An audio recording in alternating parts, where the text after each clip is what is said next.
되고 싶지 않아?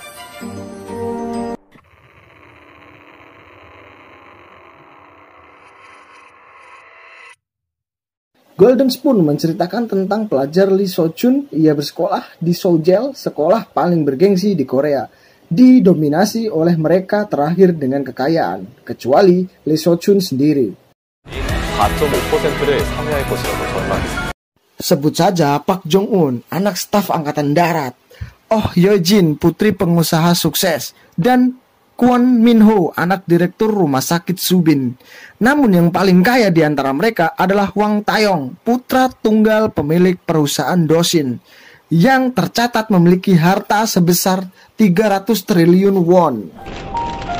Berbanding terbalik dengan So-chun yang berasal dari keluarga miskin karena ayahnya yang pengangguran dan ibunya seorang pelayan dengan upah minim, memiliki hutang keluarga yang cukup banyak.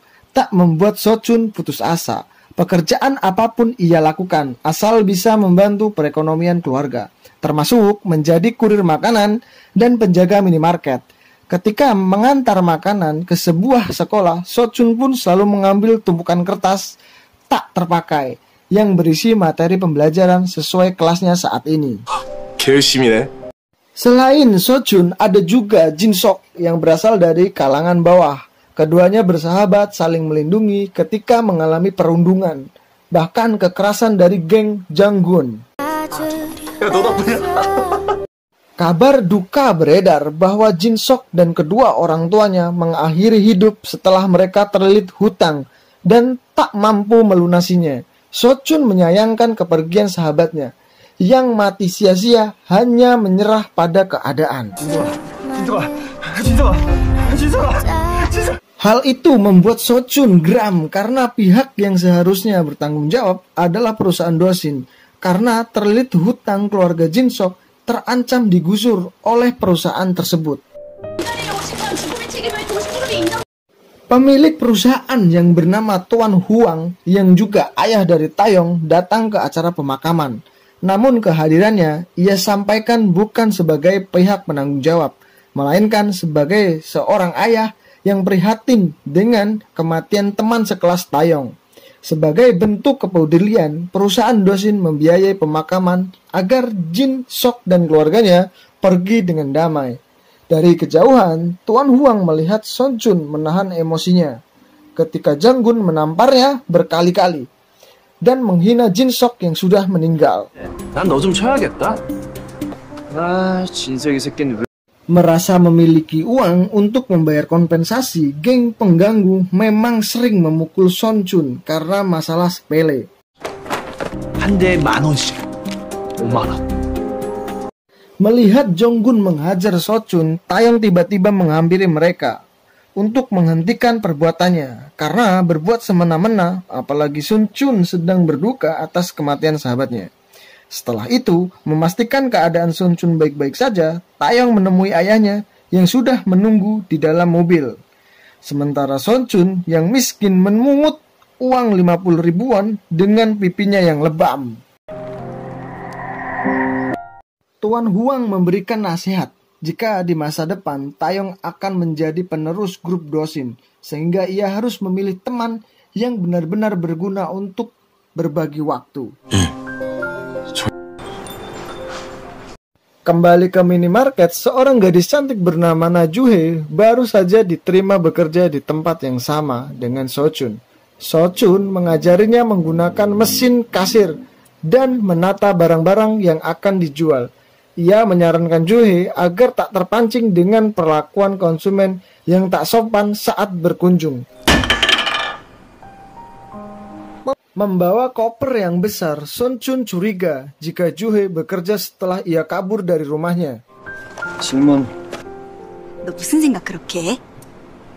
Ibu So-chun yang sedang bekerja mendengar berita tentang kematian keluarga Jin Sok karena terancam digusur oleh perusahaan Dosin. Ia mendapat telepon dari anak perempuannya yang memberikan kabar jika beberapa pria datang untuk menagih tunggakan uang sewa rumah. 남편 들어올 때까지 나 여기서 한 발짝도 못 나가. 알겠어? Ayah Sunchon bernama Lecol hanya bisa bersembunyi karena ia takut. Sebelumnya ia pernah berjanji akan membayar sewa 2 kali lipat jika diberi waktu lebih. Pekerjaannya sebagai komikus yang sudah tak sepopuler dulu membuatnya tak memiliki penghasilan tetap. Sunchon pun yang baru pulang kerja memberitahu keberadaan ayahnya ke penagih hutang agar ayahnya bertanggung jawab menyelesaikan masalah ini. 시네요. 아빠. Dalam kotak sebuah tabungan, Sunchon meletakkan uang hasil kompensasi Janggun karena sudah menamparnya. Adik Sunchon kesal karena walaupun Sunchon membenci ayahnya, tapi seharusnya ia tak berkata jujur kepada penagih hutang. 너 아무리 아빠가 미워도 그렇지 어떻게 그럴 수가 있어? Melihat banyaknya uang Sunchon, Seona memintanya menggunakan uang tersebut untuk membayar sewa rumah. Sunchon menyuruh adiknya keluar dari kamar sembari berkata ia akan mencari cara membayar uang sewa termasuk hutang keluarganya sebesar 400 juta won karena ayah Sunchon menjadi penjamin usaha pamannya yang bangkrut. Di malam itu, Lecol membuat webtoon meskipun ia tak tahu adakah seorang yang mau membantu menerbitkan hasil karyanya menjadi sebuah serial. Di lain tempat, Taeyong mengagumi webtoon Lecol yang membuatnya sangat terhibur di saat ia harus mempelajari laporan perusahaan. Tangannya gemetar sehingga asmanya kambuh. Tiba-tiba Tuan Huang datang untuk memeriksa sejauh mana Taeyong mempelajari urusan bisnis. Ayahnya kecewa karena Taeyong tak memanfaatkan setiap kesempatan untuk menunjukkan kemampuan dirinya. 항상 기회가 주어지는 건 아닐 테니까.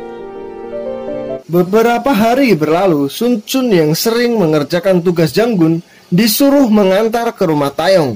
Di sana, ibu tiri Taeyong bernama Seo Yongshin sedang menunjukkan kebolehannya memainkan piano. Di tengah perjalanan, langkah Sunchon terhenti karena ia melihat bola kristal yang tergelinding ke arahnya. Ternyata tak jauh dari tempat itu, seorang nenek menjual barang-barang diklaim antik dan langka. 가만히 있자. Namun yang menarik perhatian Sunchon adalah sebuah sendok yang terbuat dari bahan keemasan yang nenek tawarkan 30.000 won. 이건 당연히 순금이겠네요. Nenek menceritakan keajaiban sendok tersebut yang mana bisa membuat seseorang kaya raya. Menganggap semua itu lelucon, nenek tua mengatakan Sunchon bisa merubah hidupnya. Jika ia bersedia menukar kedua orang tuanya, ia harus pergi ke rumah anak seusianya dan makan 3 kali menggunakan sendok tersebut. Maka seketika hidupnya akan tertukar dengan si pemilik rumah dan orang tuanya akan menjadi orang tua Sunchon. Walaupun tak percaya dengan semua cerita nenek itu, Sunchon tetap membeli sendok emas itu. Singkat cerita, Sunchon tiba di rumah Taeyong. Ia kagum dengan kemegahan rumahnya yang sangat luas hingga banyak pelayan di berbagai sudut. Bahkan Sunchon harus membungkukkan badannya berkali-kali kepada pelayan setiap berpas-pasan. Yongsun menyambut Sunchon walaupun saat itu ia ragu Taeyong memiliki teman dari kalangan bawah. 심부름 시킨 게 있거든요. 처음 보는 친구인데? Janggun meminta Sunchon pulang setelah ia mendapatkan upah dari mengerjakan tugasnya. Namun Taeyong yang ramah mengajaknya bergabung dalam jamuan makan siang. 이승천, 기영 왔으니까 밥 먹. Teman-teman Sunchon meremehkan Lecol yang saat ini bermimpi menjadi komikus terkenal. Dengan mengerjakan webtoon, mereka bahkan menyebut ayah Sunchon adalah pria yang tak bertanggung jawab. 웹툰? 나 웹툰. Namun Taeyong mengatakan jika ia sangat menyukai webtoon. Kesempatan makan siang itu Sunchon gunakan dengan menggunakan sendok emas. Secara lahap Sunchon menikmati hidangan yang begitu lezat baginya. 자, 먹자. Saat makanannya hampir habis, terlihat cahaya yang dikeluarkan dari sendok tersebut.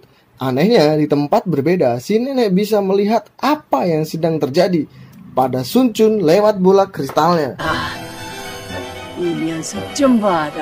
Apakah sendok itu benar-benar ajaib? Masih menjadi pertanyaan besar dalam benak Sun Chun.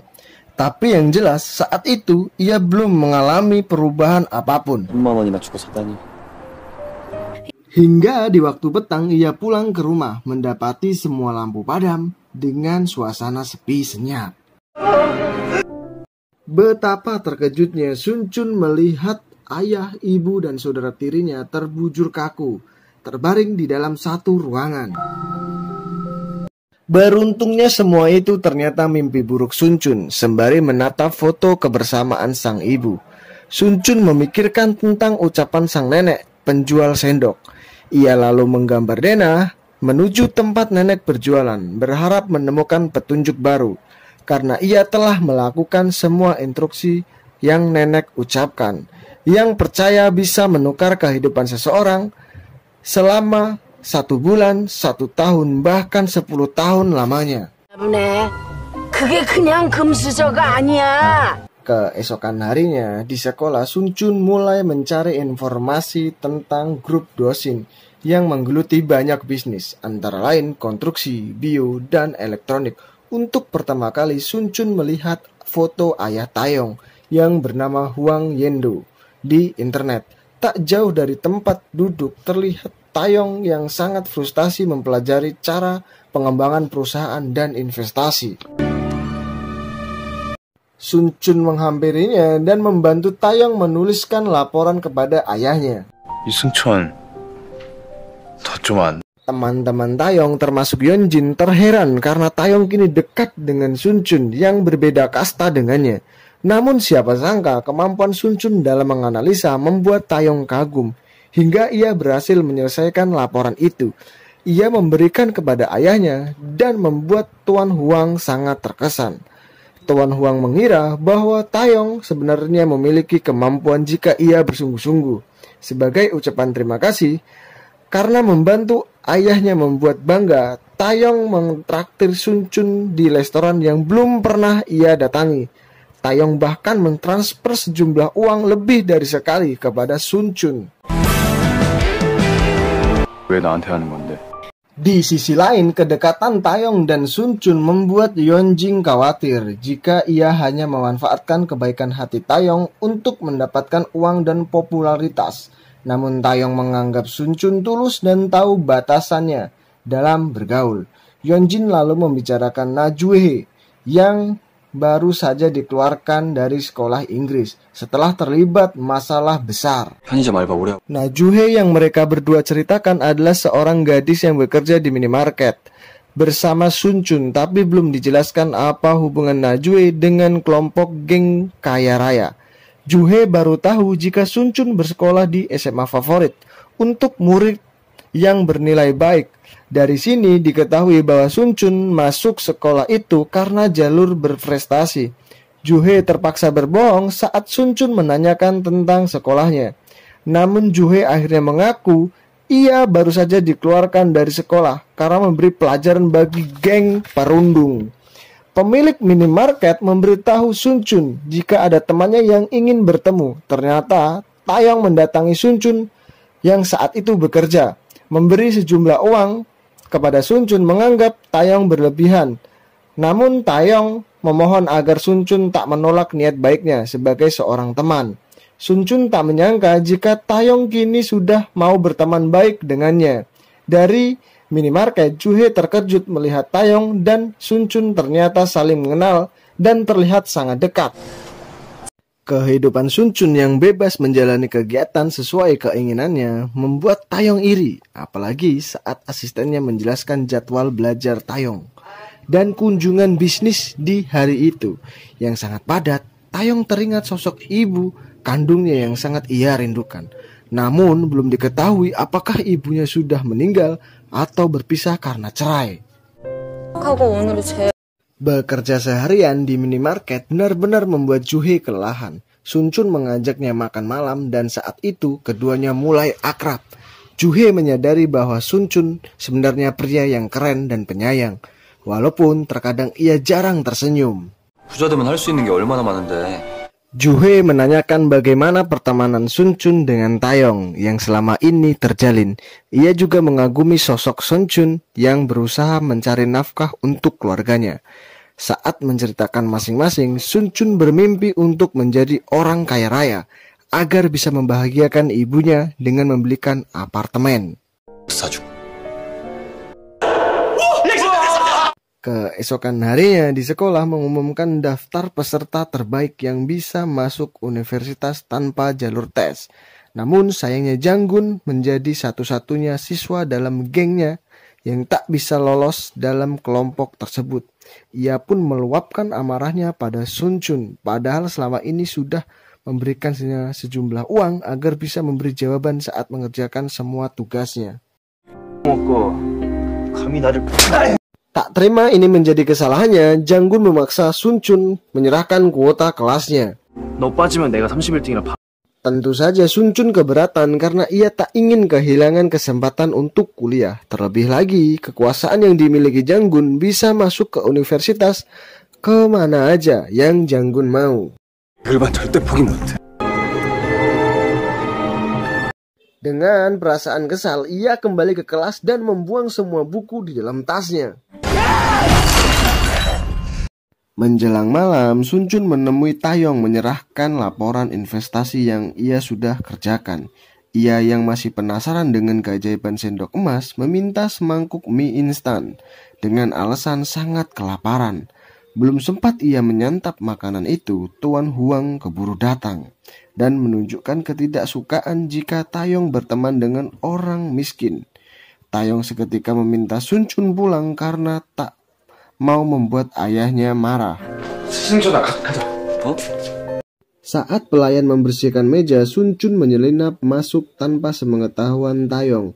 Kejadian memalukan saat Tuan Huang dan istrinya memergoki Sun Chun kembali lagi masuk ke rumahnya hanya untuk menyantap mie instan. Terlihat ibu Taeyong menganggap alat makan Sun Chun yang tertinggal sebagai benda yang menjijikan. Dalam sebuah perjalanan pulang, Sun Chun baru sadar betapa bodohnya dia melakukan tindakan seperti itu. Ia yang kecewa pada sendok ajaib lalu membuangnya ke tempat sampah. Di malam itu juga Janggun memberitahu Tuan Huang jika selama ini Sun Chun yang membantu Taeyong menyelesaikan laporan perusahaan. Hal itu membuat Tuan Huang marah dan memanggil Taeyong ke ruangan kerjanya. Ia berencana mengirim Taeyong ke luar negeri sebagai hukuman karena telah berbohong. Taeyong teringat saat itu masih kecil harus mengalami peristiwa mengerikan di Amerika yang membuat trauma kembali ke sana lagi. Lalu ia memohon kepada ayahnya agar membatalkan hukuman dan bersedia melakukan apa saja untuk menebus kesalahannya. Tuan Huang sepakat, namun Taeyong menyelesaikan masalahnya dengan Sun Chun dan membuatnya dikeluarkan dari sekolah. Karena di bawah tekanan ayahnya, Taeyong ditemani ibunya mendatangi sekolah untuk melaporkan perbuatan Sun Chun yang selama ini melakukan pemerasan dengan bukti palsu. 아니야, 엄마. Sun Chun terancam dikeluarkan dari sekolah, padahal ia sudah mengatakan dengan jujur bahwa Taeyong yang memberikan uang secara sukarela. Karena merasa terbantu, tak sepatah kata terucap dari Taeyong untuk membela Sun Chun. Ia bahkan mengatakan bahwa Sun Chun benar melakukannya. Dia adalah korban pemerasannya. 말도 안 돼요. 가급적. 내가 언제? 야, 너 왜 거짓말해? 나한테. Kedua orang tua Sun Chun yang hadir hanya bisa berlutut di kaki Taeyong agar mengabaikan kesalahan Sun Chun kali ini saja. Sun Chun yang sadar ia dijebak pun tak bisa berbuat banyak karena sekuat apapun ia membela diri tak bisa merubah keadaan. 제발 부탁드립니다. 우리 승 한 번만 살려주십시오. Pihak yang diuntungkan adalah Janggun karena begitu Sun Chun keluar, posisinya di kelas elang digantikan olehnya. 시간 문제다. 그러게 우리 회장님께서 이렇게 빨리 Sementara di waktu yang hampir bersamaan, Najuhe kini resmi masuk di Seoul Jail. Ia ternyata putri seorang pengusaha stasiun TV terkenal. Satu kelas dengan Yojin. Keduanya tampak akrab karena sebelum ke Inggris, Yojin sudah mengenal Juhe saat masih SMP. Juhe ingin mencari di mana kelas Sunchun harus menyaksikan teman-temannya harus merekam peristiwa saat Lochel berlutut memohon pada Taeyong. Juhe merasa ada yang janggal di balik kasus ini karena ia percaya Sunchun adalah pria yang baik.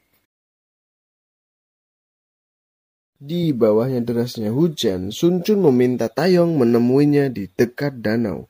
Ia menanyakan alasan apakah membuat Taeyong memberikan kesaksian yang berbeda. Padahal sebelumnya Taeyong menganggap Sunchun sebagai seorang teman. 니네 아빠 찾아간다니까 겁났나? 네가 그랬잖아. 우리 진짜 친구라고. 야.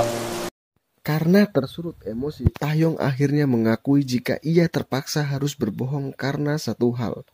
Tak diduga Sunchun merekam pembicaraan itu, berniat membawanya sebagai bukti pada persidangan komite sekolah, yang bahkan mengancam akan membocorkan rekaman itu pada publik, agar semua orang tahu betapa liciknya keluarga Tuan Huang yang memfitnahnya agar Janggun dapat posisi di sekolahnya. 그랬다.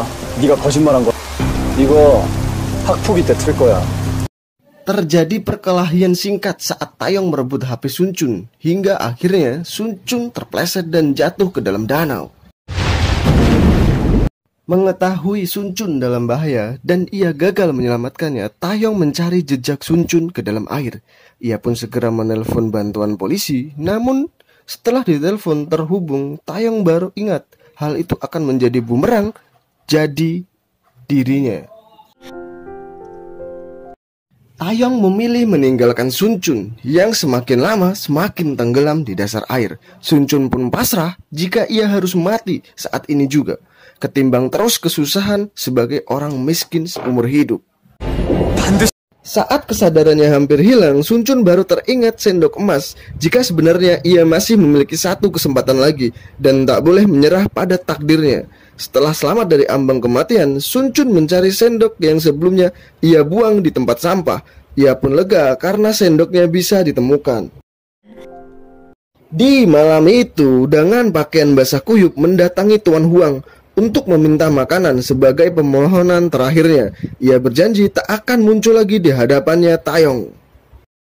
Ya beginilah kalau orang miskin gak punya apa-apa, selalu ditindas. Cukup sekian alur cerita kali ini. Jangan lupa subscribe, like, dan share. Mohon maaf jika ada kata salah dan dalam pengeditan video.